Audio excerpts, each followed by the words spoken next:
Shanti.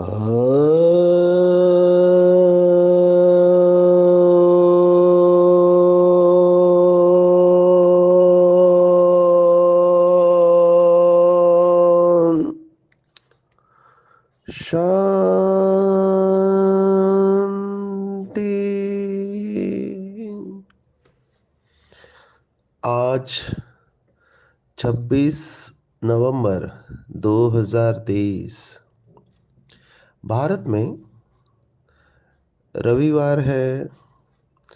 Today is 26 November 2023 and it's Sunday in Bharat.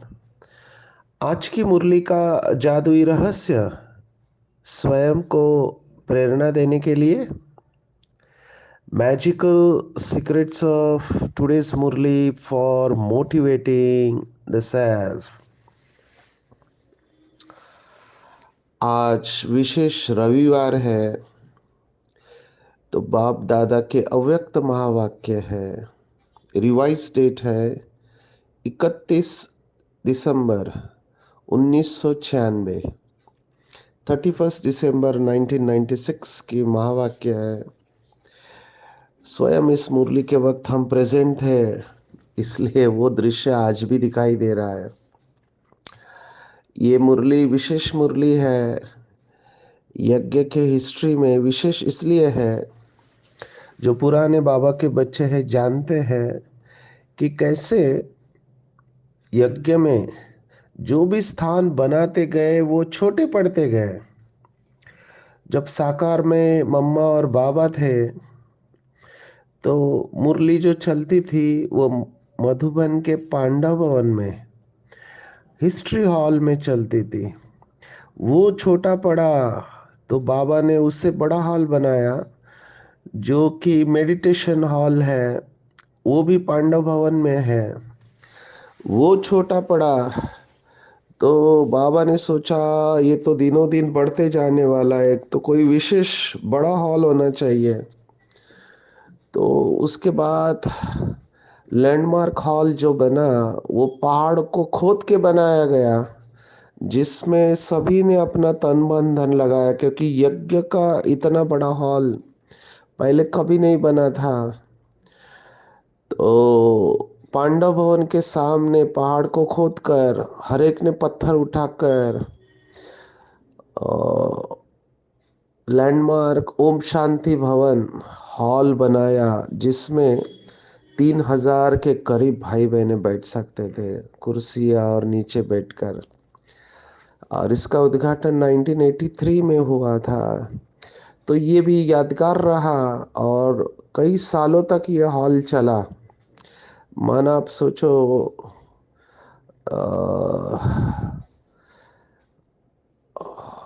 83 से लेकर 93 और माना 13-14 साल तक तो ये हॉल रहा। उसके बाद जो कभी सोचा नहीं था, क्योंकि उस समय यज्ञ में सबसे अच्छा कमरा जो था पांडव भवन में सुखधाम था। जो भी वीआईपी आते थे सुखधाम में ठहरते थे। लेकिन फिर ड्रामा को आगे बढ़ना था, तो उसके बाद जो अद्भुत नगरी है जिसका शास्त्रों में भी गायन है, इंद्रप्रस्थ। ऐसा इंद्रप्रस्थ माना ज्ञान सरोवर, जो कि पहले असंभव सा प्रतीत होता था। अगर आप शास्त्र पढ़े हैं या महाभारत की कहानी पढ़े हैं तो पांडवों ने भी यही प्रश्न पूछा था कि ये कैसे संभव है जंगल के बीच में। लेकिन जो शास्त्रों में गायन है कि नगरी बनाने वाले जो नई नगरी स्थापन करते हैं, स्थापत्य शास्त्र के विशद एक्सपर्ट इंजीनियर्स, जिसको विश्वकर्मा भी कहते हैं, तो उनके द्वारा ये सुंदर इंद्रप्रस्थ बना। ज्ञान सरोवर इंजीनियर्स भाई बहनों की कमाल है, जहाँ पे सभी जंगल की वीड्स बोलते हैं वो उसको उखाड़ना, अनइवन एक ऊपर एक नीचे एक ऊपर एक नीचे ऐसे पत्थर, ऐसे स्थान पर कोई जगह बनाना असंभव समझने वाला। वो भी देखते देखते आंखों के सामने, क्योंकि यहाँ पे पानी की भी समस्या, हर चीज की समस्या रास्ता नहीं है। तो ऐसे स्थान पर इतना सुंदर ज्ञान सरोवर बना हुआ, इस मार्वल्स, मार्वल्स ऑफ इंजीनियरिंग, देश विदेश के सभी भाई बहनों ने अपने 20 नाखून लगा दिया। और आज भी ज्ञान सरोवर विदेशी, डबल विदेशी भाई बहनों की विशेष पसंद है, क्योंकि उनको थोड़ा साइलेंस और एकांत लगता है, लेकिन ये भारतीयों को भी पसंद है। और हमारे सभी विंग्स के कॉन्फ्रेंसेस ज्ञान सरोवर में होने लगे। International place academy for a better world करके इसको प्रोजेक्ट किया गया। और डबल फॉरेनर्स विशेष करके, जैसे अभी सीजन है क्रिसमस का, तो डबल फॉरेनर्स की भी ये पहली पसंद बन गया, क्योंकि चारों तरफ विलेजेस है और साइलेंस है। उसके बाद आज की मुरली है, जो कभी सोचा नहीं था कि शांतिवन का हॉल बनेगा, जिसमें 20 से 25 हजार भाई बहने बैठ सकते हैं। ये हॉल की भी बहुत बड़ी हिस्ट्री है, अगर सुनाने जाए तो समय कम पड़ेगा। क्योंकि इसका एकॉस्टिक ही समझ में नहीं आ रहा था, इतना बड़ा हॉल, तो इसको कैसे खड़ा करने का, आवाज कैसे देने का, स्पीकर कैसे लगाने का, कुछ समझ में नहीं आ रहा था। क्योंकि इको होना, स्टेज बनाना, एक एक भाई बहनों ने, मुझे याद है, तन मन धन सब कुछ लगा दिया। और अपना पार्ट मैं देख रहा हूँ। शांतिवन में इतने भाई बहने आएंगे, तो अभी डेफिनेटली इतने भाई बहने आएंगे तो हेल्थ केयर के ऊपर चैलेंज होगा। तो मुझे आज भी याद है, 2 कमरे बने थे जिसका दरवाजा भी नहीं बना था, मैंने आगे से पूरा खुला, केवल छत पड़ी थी और साइड में दीवार थी। और मैं बैठा था और मेरे साथ में हमारे बड़ौदा के वरिष्ठ डॉक्टर भाई, जिनका शरीर छूट चुका है, डॉक्टर सतीश भाई, हम दोनों ओपीडी चला रहे थे। तो इट वाज वेरी वंडरफुल। और उस समय इतनी लोक संख्या थी, तो हैंड्स कम पड़ रहे थे, तो हमने तो उसके पहले सिक्योरिटी का ड्यूटी भी बनाया हुआ है, क्योंकि उस समय नए नए थे। तो बहनें जो सेवा देंगी हम करेंगे। तो हमारे सेंटर को, जिस सेंटर पे हम जाते थे से, उस सेंटर को सिक्योरिटी की ड्यूटी मिली थी। कुमार थे तो हमको सिक्योरिटी में डाल दिया। फिर कुछ समय बाद लोगों को पता चला ये तो एमबीबीएस डॉक्टर है, इनको सिक्योरिटी में रखना ठीक नहीं है। तो मेरा वहां से प्रमोशन हुआ सीधा डिस्पेंसरी में। तो डिस्पेंसरी में आ गए। उस समय का सीन आज भी भूलता नहीं है।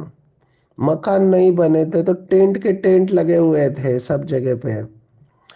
तो ये शांतिवन डायमंड जुबली हॉल के उद्घाटन की मुरली है।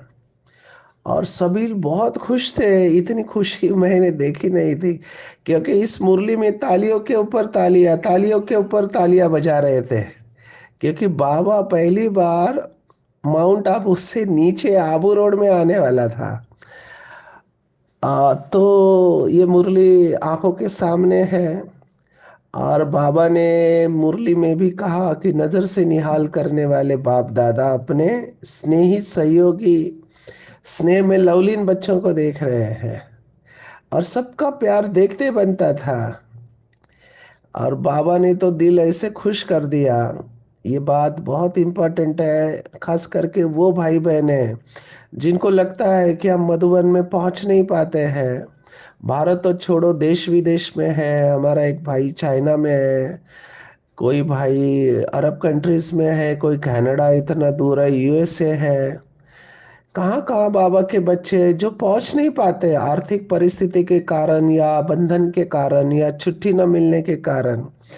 बाबा ने सबको खुश कर दिया, जो कि सत्य बात है। बाबा ने कहा आप कहीं पर भी बैठे हो, लेकिन बाप दादा के नयनों में एक ऐसा अनोखा टीवी है जो दूर की चीज भी सामने दिखाई देती है।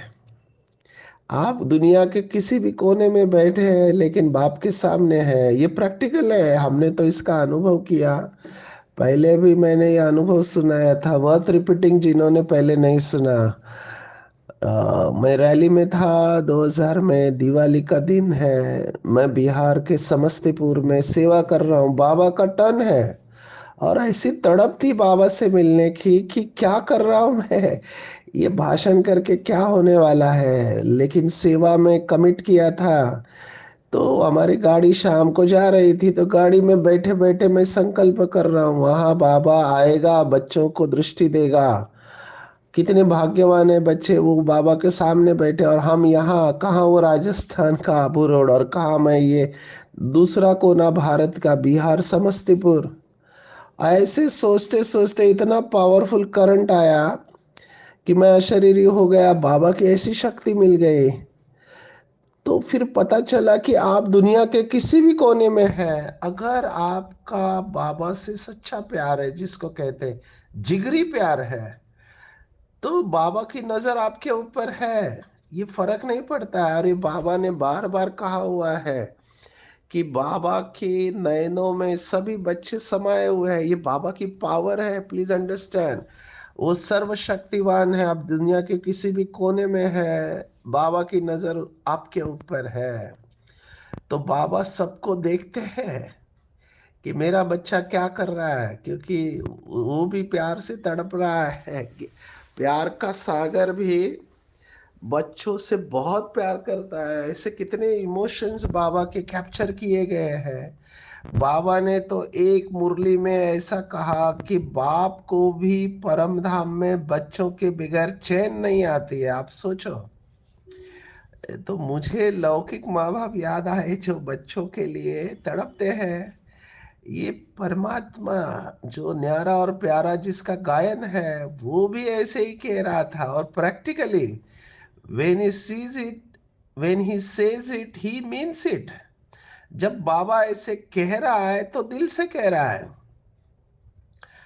तो बाबा ने स्पष्ट बताया कि बाबा को पता है कि देश विदेश के बच्चों ने चाहे तन से, मन से, धन से सहयोग अवश्य दिया है। तो सहयोग का सबूत सभी बाबा से मिल रहे हैं, देख रहे हैं। विशेष दो बातें थी। एक तो शांतिवन का उद्घाटन, और 31 दिसंबर की मुरली है। तो बाबा ने फिर से शब्दों का कमाल बताया कि डबल मुबारक है, दोनों बातों की मुबारक है। उमंग, उत्साह, खुशी से भरा हुआ ये माहौल था। लेकिन फिर बाबा ने, देखो ये बाबा का ह्यूमर है, माइक बंद हो गया, परिस्थिति आ गई, इतने बड़ा अनुभव, माइक बंद हो गया। तो बाबा ने तुरंत कहा कि बच्चे, ये भी ड्रामा में खेल समझना, कोई भी बात नीचे ऊपर नहीं समझना। अच्छा है और अच्छा ही रहेगा। ये वाक्य मुझे बहुत इंपॉर्टेंट लगा। हमको ये प्रैक्टिस में लाना चाहिए, बाप समान बनना है तो। अच्छा है और अच्छा ही रहेगा। बाबा ने बताया कि जो बच्चे अच्छा, बहुत अच्छा करते हैं, वो अच्छे बन ही जाते हैं। क्योंकि अच्छे बनने के वाइब्रेशन कैसे भी सीन हो, निगेटिव को पॉजिटिव में बदल ही देंगे। ये अनुभव की बात है। आप अनुभव करना। सिर्फ अच्छा अच्छा बोलने से क्या होता है, अच्छा बोलने से कैसे सब कुछ अच्छा हो जाता है। अच्छा, बाबा ने कहा कोई भी हद की इच्छा आपको अच्छा बनने नहीं देगी। जब आप अच्छा अच्छा करेंगे तो सभी इच्छाएं अच्छी में बदल जाएंगे। अनुभव करें इसका और फीडबैक दे कि मैं अच्छा अच्छा करने से क्या होगा। अभी कई बार शब्दों से नहीं बोलना है अच्छा, लेकिन मन में फील करना है कि अच्छा है, अच्छा है, अच्छा है। मैं कितने अनुभव इसके ऊपर सुनाऊं। एक प्रयोग किया गया, आप भी कर सकते हैं, लेकिन इसको यथार्थ रूप में करना है। हमने सेंटर पे ये प्रयोग किया गया कि जब भी किसी से मिलेंगे, एक कॉम्प्लीमेंट देंगे कि आप बहुत अच्छे हो। अभी कॉम्प्लीमेंट देते समय सिर्फ इसको सिंसियरली बोलना है। हम विहासा में ये चार बातें अप्रिसिएशन की कहते हैं। सिंसियर हो, स्पेसिफिक हो, आइडेंटिफाई हो क्वालिटी, और विदाउट अ स्पॉइलर। माना दिल से बोलना है, स्पेसिफिक बोलना है और गुण बताना है उस व्यक्ति का। तो आप ये करके देखना कितना अच्छा अनुभव होता है। और कई बार बोलने की जरूरत नहीं है, क्योंकि नॉन वर्बल कम्युनिकेशन हम कहते हैं। कम्युनिकेशन दो प्रकार का होता है, एक वर्बल माना बातों से, और बिना बातों का। और let me tell you, non verbal is very powerful. माना बिना वाणी का कम्युनिकेशन पावरफुल है। तो आपका स्माइल ही सब काम करता है। किसी को देख के मुस्कुराना ये बहुत बड़ी सेवा है। तो ये अच्छाईपन के वाइब्रेशन हमारे हर कर्म से जाए, और फिर देखना कितना फर्क पड़ता है। आपको स्टेबल रहना है विपरीत परिस्थिति में, क्योंकि आज की पूरी मुरली है अनुभव के ऊपर। अनुभवी मूर्त है या वाणी मूर्त है, बाबा ने पूछा। बाबा को पता है बच्चे क्या करते हैं, इसलिए बाबा बीच बीच में क्या कहते हैं उसे, चिमटी निकालता है। बाबा ने एक मुरली में कहा था कि सभी बच्चे व्यास बन गए, अभ्यास कोई नहीं करता। और एक मुरली में कहा था कि बाहर से गाता रहेगा और अंदर से खाता रहेगा। अब ये बहुत इंटरेस्टिंग भगवान के शब्द है। क्यों भगवान को ऐसा कहना पड़ रहा है कि बाहर से गाता रहेगा, अंदर से खाता रहेगा?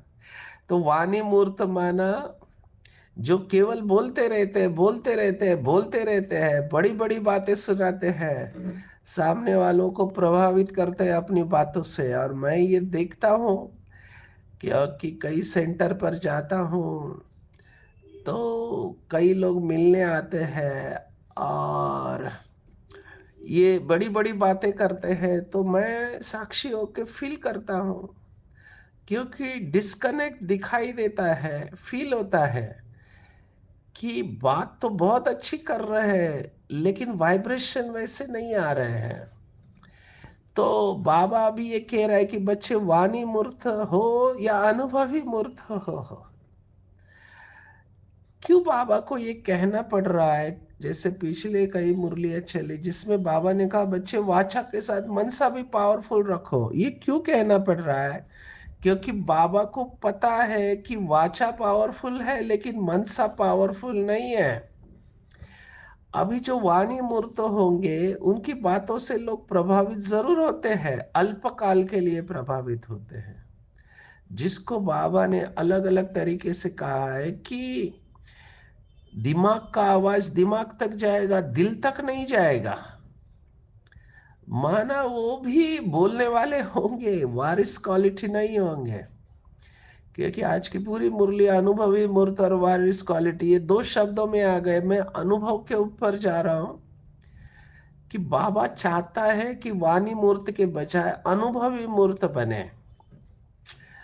अब मैं आपको प्रैक्टिकल उदाहरण अगर देना चाहूँ तो मेरे आंखों के सामने इस समय जिनको हमने देखा वो विश्व रतन दादा आ रहे हैं, या हमारी भोली दादी आ रही है।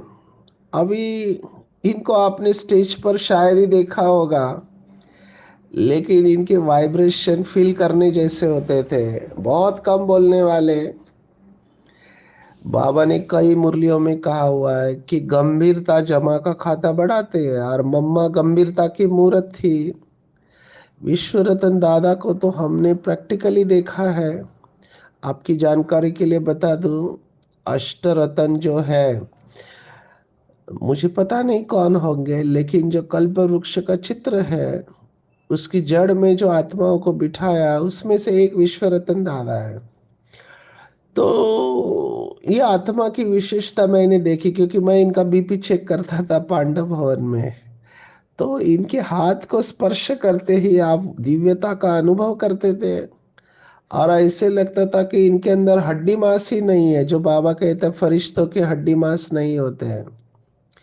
और इनकी एक विशेष धारणा जो मधुबन निवासी और जो इनसे मिले वो जानते हैं कि एक तो पांडव भवन में अमृत वेला 4 बजे का करने के लिए यह आत्मा आती थी, इतनी वरिष्ठ होने के बाद भी। और बहुत अच्छी तरह से 4 बजे हिस्ट्री हॉल में बैठ के योग कराना, और हमारी दादियाँ सामने सोफे पर बैठती थी, ये दोनों की विशेषता मैंने देखी। और दूसरी बात, ये जोर से कभी भी हंसते नहीं थे, क्योंकि हंसना माना विकार है, ये इनकी धारणा थी। मुस्कुराना तो इनके अंदर रग रग में धारणा भरी हुई थी। ऐसे ही भोली दादी जिसके बारे में मैंने बहुत कुछ बताया। तो अनुभवी मूर्त हमको बनना, अनुभव इस शब्द में इसका सार समाया हुआ। अनु माना सूक्ष्म, तो सूक्ष्म हो जाना, जिसको जगदीश भाई कहते थे कि बिंदु बन जाओ। और बिंदु बनने के लिए ज्ञान का सिंधु बनना पड़ेगा, ऐसे उन्होंने मुझे बताया था। तो हमको अनुभवी मूर्त बनना है, और अनुभवी कभी हलचल में नहीं आएगा। बाबा ने स्पष्ट आज कहा, प्रत्यक्षता का आधार अनुभव है। अगर प्रत्यक्षता नहीं हो रही है, इसका मतलब अनुभव की कमी है। अनुभवी आत्माएं कभी भी वायुमंडल संघ के रंग में आ नहीं सकते। वाणी के प्रभाव वाले नाचेंगे, कभी सोच में पड़ जाएंगे। आज देखेंगे तो बहुत खुश है, कल देखेंगे तो मूड ऑफ है। तो ये वाणी के प्रभाव वाली आत्माएं हैं। कई लोग मुरली पढ़ के भी नशे में आ जाते हैं, फिर देखते वो नशा रहता नहीं है, क्योंकि अनुभव नहीं है, दिमाग से समझा है ज्ञान को। तो अनुभवी आत्मा छोटी बड़ी बातों में हिलेगा नहीं, अचल रहेगा। समस्याएं कितनी भी बड़ी हो, लेकिन अनुभवी को हिला नहीं पाएंगे। और जिसके पास अनुभव नहीं होगा वो हिलेगा। ऐसे बहुत सारे पेपर यज्ञ में आए। मेरा घड़ी की तरफ ध्यान है, इसलिए मैं शॉर्ट में आगे जा रहा हूँ। बाबा कह रहा है, अनुभव ये अथॉरिटी है। कितनी भी बड़ी समस्या को ऐसे हल करे कि जैसे कुछ हुआ ही नहीं। आया, अपना पार्ट बजाया, लेकिन साक्षी होकर, न्यारे और प्यारे होकर खेल समान देखेंगे। बात नहीं लगेगी, खेल, मनोरंजन। मनोरंजन अच्छा लगता है। तो कोई भी बात हो, अनुभव का फाउंडेशन अगर पक्का है, बाबा ने आज परसेंटेज भी बताई, 75% पक्का, 90% पक्का, तो भी उसको पक्का नहीं कहेंगे। क्योंकि बाबा ने आज वही भगवत गीता के शब्द इस्तेमाल किए जो हम कहते हैं, भगवत गीता युद्ध शास्त्र नहीं है, योग शास्त्र है। और अगर अनुभवी नहीं होंगे तो युद्ध में रहेंगे, और युद्ध के संस्कार त्रेता युग में लेकर जाएंगे। सूर्यवंशी माना युद्ध खत्म, सदा विजयी। तो चेक करना चाहिए आज दिन भर में क्या मुझे बातें या परिस्थितियां हिलाती है, मैं हलचल से परे अचल रहता हूँ या हलचल में आता हूँ। हलचल माना अंदर खाली है, परसेंटेज में बिल्कुल हलचल नहीं, फुल स्टॉप। तो बाबा ने कहा, कुछ भी हो जाए, अभी हलचल में नहीं आना है। विशेष ये 96 की मुरली, आप सोचो 2000 का डेट था कैलकुलेशन के हिसाब से। मधुबन में भी कुछ लोग ये क्लासेस कराते थे कि 2000 में विनाश हो जाएगा, तो आखिर में बाबा को इसको भी एड्रेस करना पड़ा। बाबा ने स्पष्ट कहा है, बहुत बार कहा है कि बाबा कभी भी डेट कॉन्शियस नहीं बनाएगा। बाबा ने इस मुरली में भी कहा है कि बाबा डेट नहीं बताएगा। बाबा के जो ज्योतिषी बच्चे हैं, जिनका पेट इसके ऊपर भरता है, वो भले बताए, लेकिन बाबा नहीं बताएगा। इसका भी कारण है। पहली बात तो, विनाश हमारे अवस्था का आधार नहीं है, नंबर वन। नंबर टू, मैं अगर बार बार पूछ रहा हूं विनाश कब होगा, विनाश कब होगा, इनडायरेक्टली मैं यही कह रहा हूं कि बाबा कब जाएगा। आप प्राप्ति में खोए हुए रहो। और अगर डेट पता भी चल गया, जैसे कुछ भाई बहनों को पता नहीं इस सब्जेक्ट में इतना रुचि क्यों होता है, वीडियो के ऊपर वीडियो पोस्ट करते रहते हैं। तो बाबा ने कहा कि डेट कॉन्शियस के बजाय सोल कॉन्शियस बनो, क्योंकि अंतिम समय कभी भी आ सकता है। तो हमको तीव्र पुरुषार्थी बनना है, आलस्य अलबेलेपन में नहीं आना है। हर घड़ी अंतिम घड़ी है, मेरा अंतिम समय कभी भी आ सकता है। तो डेट कॉन्शियस नहीं बनना है, विनाश के बारे में नहीं पूछना है, ये देखना है कि मैं तैयार हूं क्या नहीं। बाबा ने कहा, पूरा ड्रामा हिम्मत के ऊपर बना हुआ है। लौकिक में कहा हुआ था, हिम्मत मर्दा मदद खुदा। बाबा ने कहा, हिम्मत बच्चे मदद बाप। उसको उल्टा नहीं करना, मदद बाप तो हिम्मत है बच्चे। नहीं, हिम्मत हमको रखना पड़ेगा। इसके ऊपर भी बहुत सारे अनुभव है, बाबा के बच्चों ने भी किए होंगे। हमको हर पेपर में एक स्मृति लानी है कि मैं कल्प कल्प का विजयी रतन हूँ और कल्प कल्प मैंने इस परिस्थिति को पार किया है। अभी देखो, 2-3 दिन पहले आपने भी देखा होगा, मेरा आवाज बहुत खराब था, अभी भी इम्प्रूव हो रहा है। और पूरी ट्रेनिंग डिपेंडेंट है इसके ऊपर, क्योंकि नेशनल कोऑर्डिनेटर है नशा मुक्त भारत अभियान के। तो भाई बहने इसी लक्ष्य से आए थे कि सचिन भाई कुछ तो नया सुनाएंगे, पूरे भारत का समाचार सुनाएंगे, जम्मू कश्मीर से कन्याकुमारी तक, अरुणाचल प्रदेश, मिजोरम, नागालैंड, हर स्टेट का अनुभव है। तो अभी मैं नहीं गया तो सेवा कैसे होगी? ये भी मैं कभी कभी अपने आप को याद दिलाता हूँ कि आप तो एक दिन जाना ही है शरीर छोड़कर, तब भी बाबा की सेवा होती रहेगी। तो क्या करे समझ में नहीं आ रहा था, लेकिन हिम्मत रखा, मुंह में दवाइयाँ रखी, बहुत गोलियां ली। एज ए डॉक्टर मुझे पता है कि गोली शरीर में कहाँ जाती है, क्या इफेक्ट करती है, कौन सी गोली से नींद आएगी, कौन सी गोली से कितना घंटे तक असर होगा। शरीर में दर्द है तो लेक्चर के पहले गोली लेके जाने का, ताकि अगले की 4 घंटा मेरे को दर्द नहीं, जैसे वापिस आया फिर से दर्द चालू। क्योंकि वायरल फीवर में ये सब होता है। तो हिम्मत रखा, खांसते खांसते सेशन लिया। लेकिन अभी जब उस बात को देखता हूँ तो बहुत नशे से लगता है कि कल्प कल्प का श्रेष्ठ पाठ नून कर लिया है ना। सभी भाई बहने संतुष्ट होकर गए, सभी ने फीडबैक दिया। तो ये हमको हिम्मत रखना है, बाबा फिर मदद करेगा। भले रात भर सोए नहीं, लेकिन बाबा शरीर को मसाज करता है। 2 घंटा भी नींद हो गया, 4 बजे सो के 6 बजे उठा, फिर मुरली रहस्य रिकॉर्ड करके फिर जाना है मैदान में। तो ये ऐसे बाबा के कई बच्चों के अनुभव है, जो बीमारी में भी बाबा ने कहा कोई बीमार है तो भी मुरली क्लास में आकर बैठो। बाबा ने विशेष आज वारिस क्वालिटी को याद किया, कम से कम 9 लाख बनाओ। अभी तो 9 लाख भी बन गए। फिर बाबा ने कहा 16,108 की माला तैयार करो। चेक करना है क्या मैं 16,108 या 108 की माला में आऊंगा। अभी आगे की मुरली का सीक्रेट मैं आज नहीं खोल रहा हूँ, क्योंकि बाबा ने आगे की मुरली में इसका जवाब दिया हुआ है 18 जनवरी का। तो आज की मुरली तक ही रेस्ट्रिक्ट रखते हैं। विशेष आज बाबा ने उनको जवाब दिया है जो समझते हैं बंधन है, बंधन है, बंधन है। तो बाबा ने कहा आत्मा अनादि और आदि रूप में स्वतंत्र है, माना बंधन मुक्त है, मालिक है। आत्मा परतंत्र बाद में बनी है। इसीलिए बाबा ने स्मृति दिलाई कि स्मृति में रखो कि मैं आदि अनादि संपूर्ण पवित्र बंधन मुक्त आत्मा हूं। ये संकल्प को बार बार अपने बुद्धि को दो कि मैं आदि अनादि संपूर्ण पवित्र बंधन मुक्त आत्मा हूं। मन बुद्धि संस्कार मेरे नियंत्रण में है। मैं राजा हूँ, स्वराज्य अधिकारी आत्मा हूँ। ऐसे जो मालिक बनकर अपने मन बुद्धि और संस्कार को चलाते हैं, ऐसे बंधन मुक्त स्वतंत्र आत्माएं ही पास विद ऑनर बनेंगे, अर्थात फर्स्ट डिवीजन में आ जाएंगे।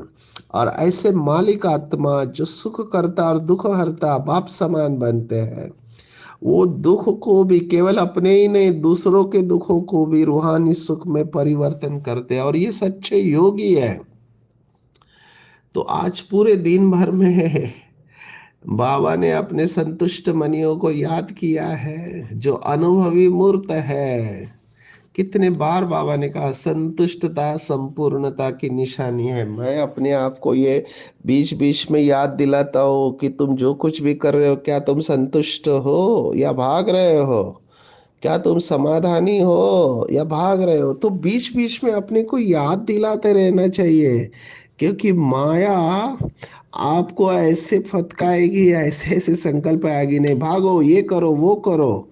अंदर संतुष्टता की फीलिंग को छोड़ना नहीं है। भविष्य में सुख नहीं है, वर्तमान में आप जहां हो वहां पे आज पूरे दिन भर में अपने आप को याद करेंगे, क्या मैं बाबा का पक्का बच्चा हूँ, अनुभवी मूर्त हूँ, या परिस्थिति जब आती है तब मैं हलचल में रहता हूँ? क्या मैं युद्ध की स्टेज पर रहता हूँ या योग की स्टेज पर रहता हूँ? क्या मैं सदा विजयी अनुभव करता हूँ? क्या मैं माला में आने के लायक हूँ? वारिस क्वालिटी हूँ। वारिस क्वालिटी माना स्नेही सहयोगी के साथ शक्तिशाली भी हूँ। और क्या मैं स्वतंत्र हूँ या परतंत्र हूँ? और क्या मैं दुखों को रूहानी सुख में परिवर्तन करने की योग्यता रखता हूँ? तो अपनी स्मृति को श्रेष्ठ बनाएंगे कि मैं आदि अनादि स्वतंत्र स्वराज्य अधिकारी आत्मा हूँ, मास्टर दुख कर हरता सुख करता हूँ, संतुष्ट मनी हूँ। अच्छा, ओम शांति।